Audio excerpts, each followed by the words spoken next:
Hello students, in this video we'll discuss the inclusion-exclusion principle and see several examples.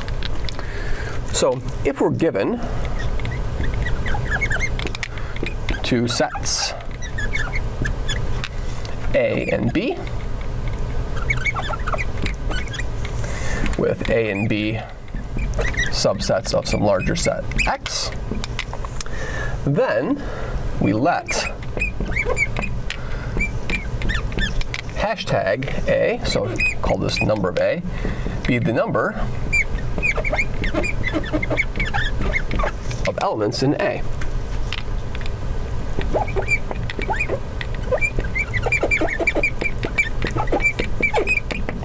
Just as a remark, we'll see different notation from this throughout the semester. We'll also write, as a note, we'll write number of elements in A is also equal to cardinality of A if this is finite. So this is a condition that we can write if they're finite. And so what does the inclusion-exclusion principle say?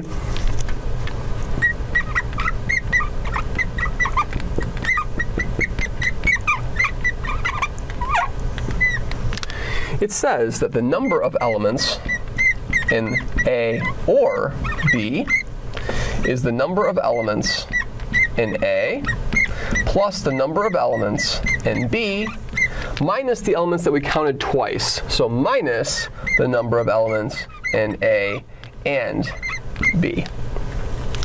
So we can think about this from the diagram perspective. So from the diagram perspective, it's elementary to see this. So if we have some large set X, and we have a set A, and let's say this is set A, and let's say that A has 5 elements, and then we have a set B,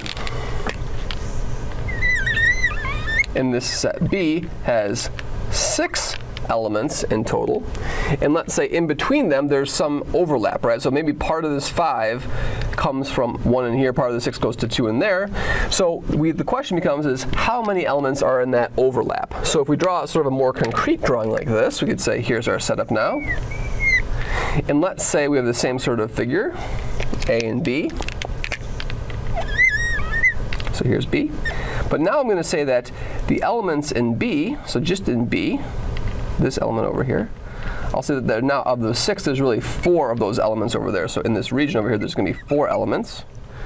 Then over here in set A, let's say that there was only 1 element over here in this region. And that means that 4 of the elements of A are in this sliver over here, and 2 of the elements of B are in that sliver over there. So there's 1 element over there. So in the overlap has a total of 4 elements of A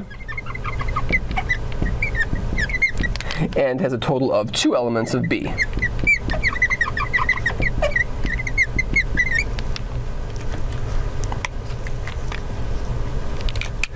So we can now see that if we want to find the elements of A and B, what we have is the following. Well, we have 5 total elements in A and 6 total elements in B. So we can see from this that the number in A plus the number in B is equal to 11 total. What we have over here is we have the number that is in just A and not B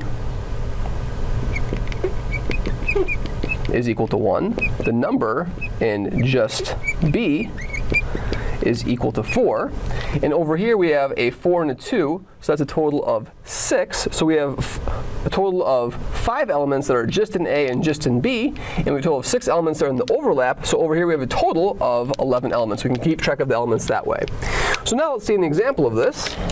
So here's an example. So students at a school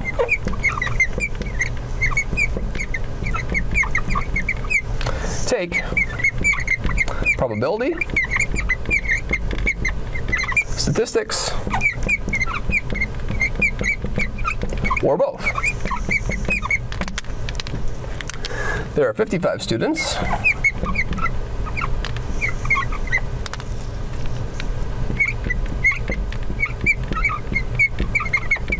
Total.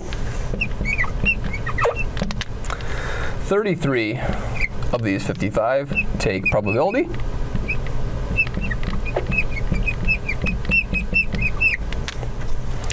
And then 30 then we'll have that 40 and 40 of these students take statistics. How many take both? So every student in the school takes probability or statistics. So we know that the number of students that take either probability or statistics is going to be equal to 55. We know the number that take probability is given to us as 33. The number that take statistics is 40.